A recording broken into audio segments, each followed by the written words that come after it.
हाज़रीन, अल्लाह पाक रब्बुल आलमीन तौफीक सूरा बकरा 160 নম্বর আয়াত রাসূল করিম সাল্লাল্লাহু আলাইহি ওয়াসাল্লামের অগণিত মুখনিসৃত বাণীর মধ্য থেকে তিরমিজি শরীফে বর্ণিত একটি হাদিস পাঠ করেছি। আল্লাহ পাক রব্বুল আলামিন তৌফিক দান করেন তো উক্ত আয়াত ও হাদিসের আলোকে নির্দিষ্ট বিষয়ের উপর নির্ধারিত সময় পর্যন্ত আলোচনা করার চেষ্টা করব ইনশাআল্লাহ। দোয়া করবেন আল্লাহ যেন আমাকে ঠিকঠাক মতো বলার এবং আপনাদেরকে ঠিকঠাক মতো আমল করার নিয়তে শ্রবণ করার তৌফিক দান করুন। সকলে বলে আমিন। সম্মানিত হাজিরিন, আমরা পূর্বের দুই দোয়া আলোচনা করেছিলাম তওবা ইস্তিগফার সম্পর্কে। তওবা এবং ইস্তিগফার এমন দুই জিনিস যেটা আমরা জেনেছি যা ছাড়া আমাদের কোনো উপায় নেই। ঘরেও উপায় নাই, বাইরেও উপায় নেই। আল্লাহ পাক আমাদের জীবনে যতগুলো অনুগ্রহ দান করছেন, যত দয়া, তার ভিতরে সব থেকে উল্লেখযোগ্য দয়া অনুগ্রহের মধ্যে বান্দাকে পাপ করার পরেই তওবা আর ইস্তেগফার করার সুযোগ দেওয়াটা মালিকের সব থেকে বড় অনুগ্রহের মধ্যে একটা, সব থেকে বড়। দুনিয়ায় কোনো অপরাধ করার সাথে সাথে কেউ যদি ক্ষমা চেয়ে বসে, তার কিন্তু অপরাধ চাওয়ার সাথে সাথে ক্ষমা জুটে না। এখানে কেউ কাউরে খুন করে বসলো, পুলিশ আসছে, হত্যাকারী পুলিশের সামনে গিয়ে যদি বলে যে তার ভুল হয়ে গেছে, মাফ করে দিন, মাফ করে দিন? হ্যাঁ, কোনদিন দিচ্ছে কাউকে? যে অপরাধ করেন না কেন, দুনিয়ার অপরাধ করার পরে আপনি চাইলেই ক্ষমা পাওয়া যায় না, কিন্তু মালিকের দরবার এমন এক দয়ার দরবার যে আপনার পাপ হয়েছে, আপনি শুধু হাত তুলে উপরে উঠায় বলতেছেন মালিক ভুল হয়ে গেছে, ক্ষমা করে দেন। আল্লাহ বলে তোর জিন্দেগির গুনাহ মাফ করে তোকে আমার কুদরতি বুকে টেনে নিল, ওই হলো মালিক। এই জন্য এটা আমাদের সব থেকে বড় অনুগ্রহ, এটা বোঝা উচিত। দুনিয়ার এই অপরাধের শাস্তি আর এর কঠিন পরিক্রমা দেখেও আমাদের একটু বুঝে নেওয়া উচিত যে মালিক বলছেন দুনিয়ার যত অপরাধ হোক, যত বড়ই হোক না কেন, কেননা আমি তো পৃথিবীর আমার সৃষ্টিকুল থেকে বড়, আমার উপরে তো আর কেউ বড় নেই। এই জন্য আমার ক্ষমার উপরেও কারো ক্ষমা নেই, আমার ক্ষমার উপরেও কারো ক্ষমা নেই। এই জন্যই তো মালিকের কিছু কিছু নিদর্শন নবীর বিভিন্ন যুগে দেখায় আমাদেরকে বুঝাইছেন যে আমি মালিক, আমি কত বড়, আমার দয়া কত বড়। না হলে ওই ঘটনা কখনো আল্লাহ মুসা আলাইহিস সালামের জামানায় ঘটাইতেন না, কখনো ঘটাইতেন না। মুসা আলাইহিস সালাম আল্লাহর কাছে দোয়া করছেন যে মালিক, জানতে চাই, দেখতে চাই দুনিয়ার সব থেকে পাপী কে। তো বলছে যে পথের কিনারে দাঁড়ায় থাকো, ওইখান থেকে একজন লোক যাবে, তুমি দুনিয়ার সব থেকে বড় পাপী দেখার ইচ্ছা করছো, তো ওইকে দেখো, এক কেজে নেই বনি ইসরায়েলের ভিতর, তোমার উম্মতের ভিতরে ওর মতো পাপী আর পৃথিবীতে কেউ নাই। একটা বাচ্চা কোলে নিয়ে যাইতেছিলেন, হঠাৎ করে গেছে তো দেখা মুসা আলাইহিস সালাম ওটাকে মাথায় সেট করে রাখছেন যে আমার গোত্রের সব থেকে বড় পাপী কে আমি চিনা রাখলাম। আবার মুসা আলাইহিস সালাম দোয়া করছে যে মালিক, আমার উম্মতের সব থেকে পাপিষ্ঠকে তো আমি চিনলাম, আমার উম্মতের ভিতরে সব থেকে তোমার প্রিয় বান্দা যে ওকেও যদি একটু চিনতে পারতাম তাহলে দিলের ভিতরে অনেক ভালো লাগতো। তো মালিক বলতেছে পথের কিনারে দাঁড়ায় দাঁড়ায় থাকো, যখন সব থেকে পাপিষ্ঠ দেখাইছি তখন সব থেকে আমার প্রিয় যে তাকেও তোমাকে দেখাবো। পথের পথের কিনারায় দাঁড়ায় রয়েছেন মালিকের সব থেকে প্রিয় বান্দা কে তাকে দেখার জন্য। এই পাপিষ্ঠ গিয়া বিশাল এক প্রান্ত, চারিপাশে পাহাড়, এমন এক জায়গায় গিয়ে দাঁড়াইছে। তো দাঁড়ায়া ছেলে ওনাকে প্রশ্ন করতেছে যে পাহাড়, বিশাল বড় পাহাড়, এর থেকে বড় পাহাড় আর আছে? তো বলতেছে হ্যাঁ, এর থেকে বড় কিছু আছে? উনি বলতেছে হ্যাঁ, এর থেকে বড় আছে আমার মালিক। উনি এইভাবে ছেলে এক একটা প্রশ্ন করতেছে আর উনি এইভাবে এক একটা জবাব করতেছে, এক একটা জবাব করতেছে, এক একটা জবাব। এক পর্যায়ে উনি মালিকের কাছে এরকম ছেলের জবাব দিতে দিতে ভিতরে উনার গুনার কথা জেগে গেছে, গুনার কথা মনে উঠে গেছে। তো বলতেছে যে আমার গুনাহ যত বড়, জীবনে যত গুনাহ আমি করছি, আমার মালিকের রহমত বাবা এর থেকেও আরো অনেক গুণ বেশি।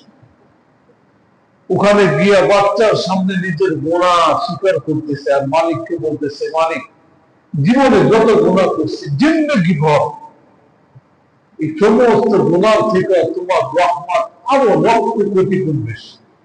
তুমি আমাকে যদি চাও নিমিষে মাফ করে দিতে পারো, পৃথিবীর কারো বাধা দেওয়ার মতো ক্ষমতা তোমার নাই। বাচ্চার সামনে অনেক কাঁদলেন, নিজের গুনাহ কথা স্মরণ করে মালিকের সামনে অনেক তওবা ইস্তেগফার করলেন। দুনিয়ার কেউ দেখে নাই, জানেও না, কেউ বুঝেও নাই কি থেকে কি হয়ে গেছে। হঠাৎ করে মুসা আলাইহিস সালাম দাঁড়ায় রয়েছে পথে। মুসা আলাইহিস সালামকে আল্লাহ বলতেছেন আওয়াজ দিয়া যে এখন যে তোমার সামনে থেকে হাঁটা যাবে, তোমার উম্মতের ভিতরে সব থেকে আমার বড় প্রিয় আর আমার ওলি বান্দা সে। উনি দাঁড়ায় রয়েছে। তো দাঁড়ায় থাকলে যখনই কথা মালিক বলছেন ওই সময় দেখে যে ওই বাচ্চা কোলে নিয়ে যে গেছিল ওই আবার হাইটা যেতেছে। এরপরে আর কেউ আসে না। মালিককে বললেন যে মালিক সকালে যে গেছিল এই দুনিয়ার বনি ইসরায়েলের ভিতরে সব থেকে বড় পাপিষ্ঠ, পাপের বোঝা নিয়ে আমি তোমার কাছে দেখতে চাইলাম, তুমি দেখা দিলা যে তোর উম্মতের ভিতরে সব থেকে পাপিষ্ঠকে দেখতে চাইলে দেখ। আবার ওই লোকই আবার সন্ধ্যার সময় রিটার্ন আসলো। তুমি আবার আমাকে বললা দুনিয়ার সব থেকে ভালো, আমার সব থেকে প্রিয় বান্দাকে দেখতে চাইলে একই দেখো। আমি এই জিনিসটা বুঝলাম না যে সকালের একটা মানুষ যে বনি ইসরায়েলের ভিতরে সব থেকে পাপী ছিল, বিকাল বেলা সব থেকে সে তোমার প্রিয় বান্দা হইল কেমনে? তো মুসা আলাইহিস সালামকে আল্লাহ পাক আওয়াজ দিয়ে বলতেছে যে সকালে যে গেছিল বনি ইসরায়েলের সব থেকে বেশি পাপের বোঝা নিয়ে পাপিষ্ঠ হয়ে গেছিল, কিন্তু ফিরার আগে আমার কাছে ওর গুনার কথা স্মরণ কইরা আমি মালিক ওর গুনাহ যত বড় তার থেকেও বড়, আমি চাইলে নিমিষে ওর গুনাহ ক্ষমা করে দিতে পারি। এই স্বীকারোক্তি আর এই আস্থা বিশ্বাস নিয়ে চোখের পানি ছাইড়া যখন মরুভূমির ফাঁকা পাহাড়ের পাশে বসা তওবা করে পানি ঝরালো, তখন আমি মালিক তার জিন্দেগীর সমস্ত গুনাহ মাফ করে দিলাম তো দিলাম, আর ওই তওবা আর কান্নাকাটির কারণে এক প্রেজেন্ট বনি ইসরায়েলের ভিতরে সব থেকে আমার প্রিয় বান্দা হিসেবে কবুল করে দিলাম।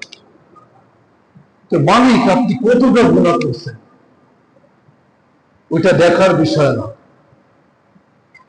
গুনার দেখার বিষয় মালিকের না।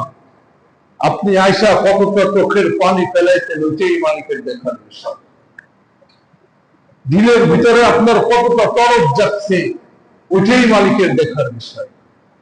মালিক কখনো এইটা বলে নাই যে তোমার গুনাহ মাফ হোক এরপরে তওবা ইস্তেগফারের পড়া, এটা বলে নাই কখনো।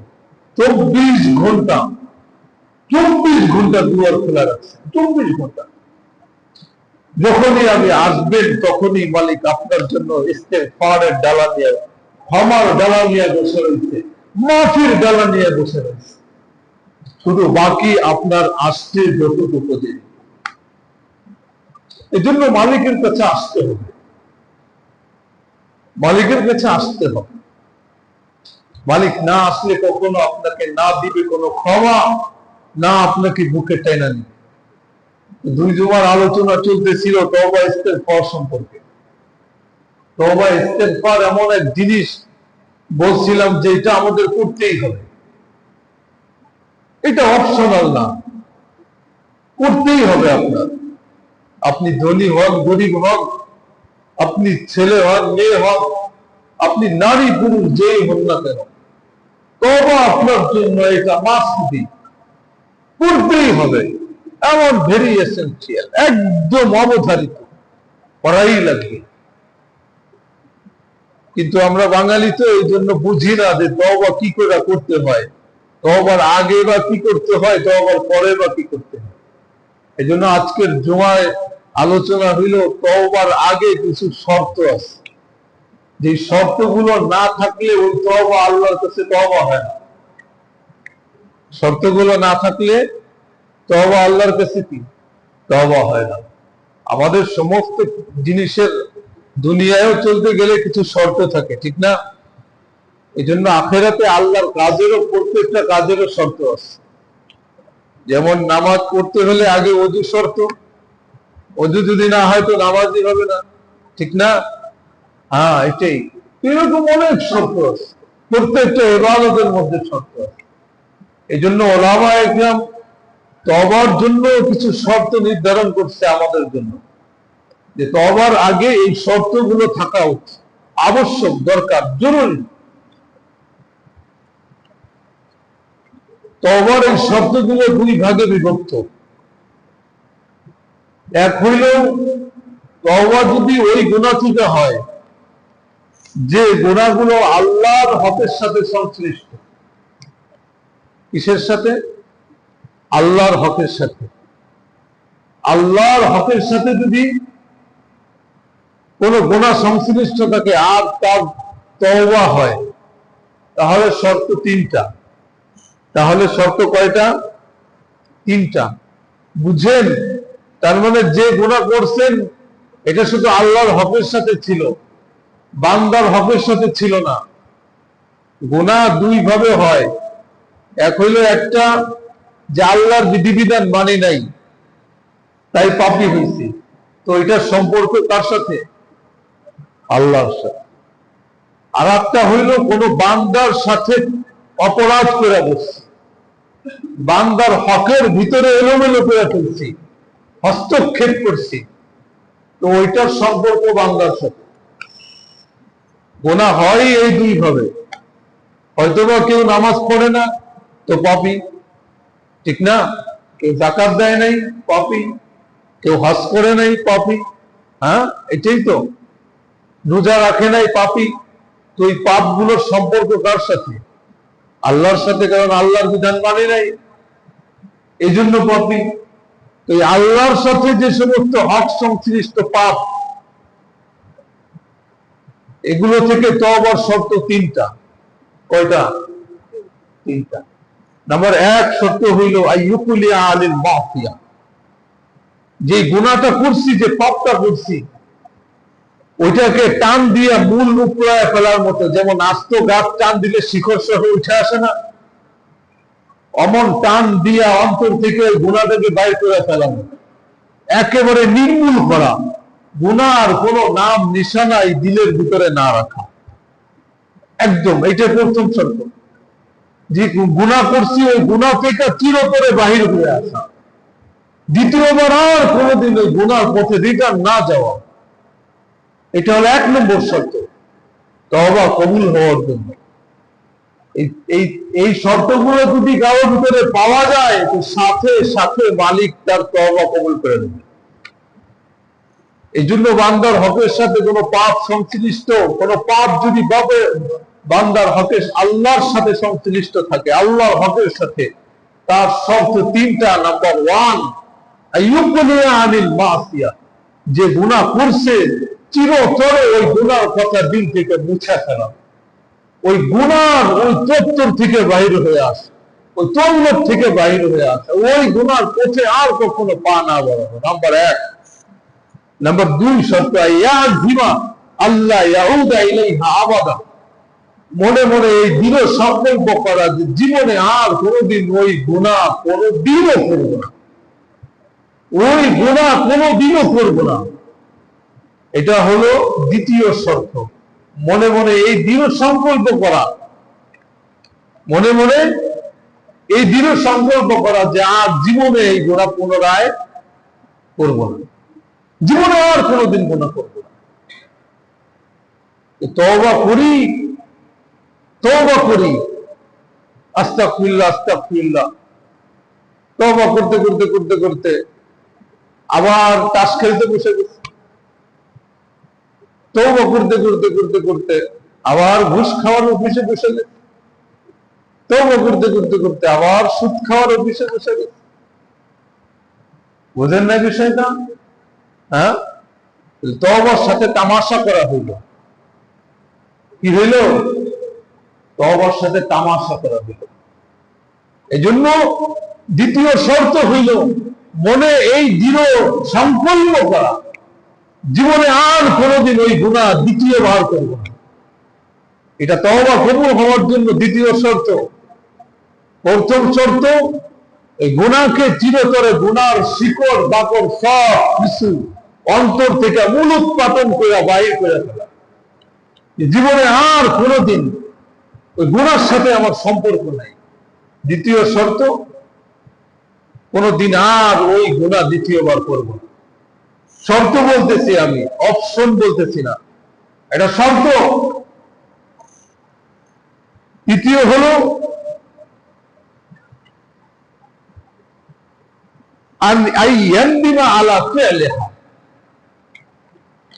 বিপদের দিনে যে অপরাধ আমি করছি, যে পাপ আমি করছি, ওটার জন্য অনুশোচনা বোধ করা, ওটার জন্য লজ্জিত হওয়া, যে আমি পাপী, আমি লজ্জিত, আমার পাপ হয়েছে, আমার অপরাধ বোধ হয়েছে। গত সপ্তাহে বলছিলাম যে অপরাধ বোধই আমাদের ভিতরে নেই, এই লজ্জা আমাদের মধ্যে নেই।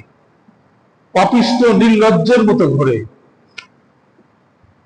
এমন যেন ও পাপ করছে এটা ওর কাছে মনেই হয় না। অথচ তওবার জন্য তৃতীয় আর এক শর্ত হইল যে পাপের জন্য অনুশোচনা করা, লজ্জিত হওয়া। একজন পাপী, সে লজ্জিত, সে মস্ত বড় লজ্জার কাজ করে ফেলেছে, মস্ত বড় ভুল করেছে, এই জন্য লজ্জা থাকা। একজন পাপী, তাকে তো দেখা বুঝা যাওয়া যে ও পাপ করছে, এই জন্য লজ্জিত হয়েছে, চেহারায় লজ্জার ছাপ ফুটা, অনুশোচনার ছাপ ফুটা, যে লজ্জিত হবে। কিন্তু এই তিন শর্ত যদি পাপটা বান্দার হক, আল্লাহর হকের সাথে সংশ্লিষ্ট থাকে। কার হকের সাথে বলেন? অর্থাৎ কেউ নামাজ পড়ে নেই, তার তওবা করতেই হবে, তওবা করে আবার নামাজে আসতেই হবে। তবে এর জন্য শর্ত তিনটা। কয়টা? তিনটা। এক হইল জীবনে যে নামাজ পড়ে নেয় আর নামাজ কামাই না দেওয়া। তৃতীয় হইল এই সংকল্প বদ্ধমূল করা যে জীবনে আর কোনোদিন আমি নামাজ ছাড়বো না। তৃতীয় হইল নামাজ যে পড়ে নাই, এটা তার মহা পাপ হয়েছে, এই পাপের উপরে লজ্জিত হয়ে আল্লাহর কাছে ক্ষমা চাওয়া। এই তিন শর্ত যতক্ষণ পর্যন্ত একীভূত না হবে, একত্রে না হবে, এই তিন শর্ত যতক্ষণ পর্যন্ত এক পাপীর তওবার জন্য না পাওয়া যাবে, ততক্ষণ পর্যন্ত তওবা কি হবে না? কবুল হবে না। আর আপনার 24 ঘন্টা তওবা করা আবশ্যক, 24 ঘন্টা তওবা করা আবশ্যক। এই হলো যদি আপনার পাপ আল্লাহর সাথে পাপের লেনাদেনা থাকে, সংশ্লিষ্টতা থাকে। আর আপনার পাপ যদি বান্দার হকের সাথে সংশ্লিষ্ট থাকে, কার হকের সাথে বলেন? বান্দার হকের সাথে। তাহলে চতুর্থ নম্বর আর একটা শর্ত আছে, সেই শর্ত হলো যার সাথে এই অপরাধের সংশ্লিষ্টতা, যার সাথে পাপ হয়েছে, তার কাছ থেকে জীবিত থাকতেই ক্ষমা চেয়ে নেওয়া, তার কাছ থেকে এই অপরাধের লেনাদেনা করে নেওয়া। বুঝেন নাই? যার সাথে আপনার এই পাপের সংশ্লিষ্টতা, লেনাদেনা, দুনিয়ায় বেঁচে থাকতে তার কাছে জীবদ্দশায় গিয়া এটাকে মীমাংসা করে আসে, নচেত কশ্চিন কালেও তওবা ইস্তেগফার কি হবে না? কবুল হবে না। আর তওবা ইস্তেগফারের ব্যাপারে আল্লাহ রাসূলের দুইটা লোমহর্ষক হাদিস আছে, যেটা আমি বলবো শেষে গিয়া। তওবা ইস্তেগফার এটা কি জিনিস, উনি দুইটা হাদিস বলছেন, বড় ভয়াবহ হাদিস, আমাদেরকে জাগানোর জন্য, আমাদের বিবেককে নাড়া দেওয়ার জন্য। এই জন্য পাপ যদি বান্দার সাথে এই পাপের সংশ্লিষ্টতা থাইকা থাকে, তাহলে তার কাছে আপনি বাঁচা থাকতে গিয়ে মীমাংসা করে নাও।